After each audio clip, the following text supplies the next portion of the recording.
Buenas tardes, quiero compartir nuevamente este tips de bendición.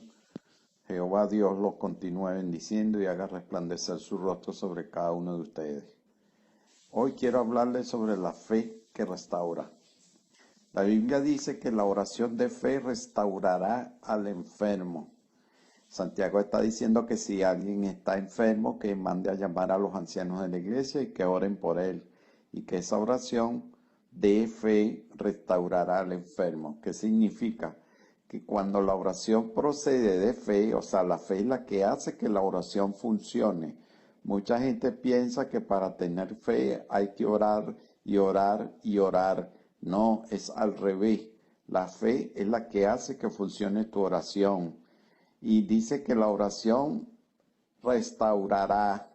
O sea que la finalidad de la oración es volver las cosas a su estado original. El que estaba enfermo, que reciba la salud.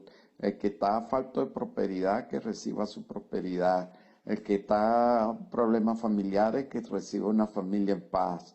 Y así, o sea, la función de la oración de fe es restaurar.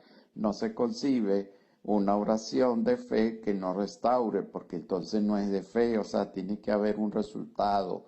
Hay que revisar las oraciones que se hacen porque todas deben tener un resultado.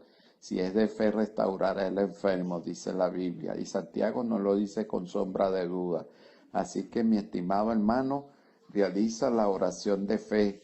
Y si estás medio débil, búscate a los líderes de tu congregación y haz una oración de fe por ti y por tu familia para que seas restaurado, se manifieste la bendición de Dios sobre tu vida. Dios te bendiga y Dios te guarde a ti y a todos los tuyos en unión con el Mesías. Salud.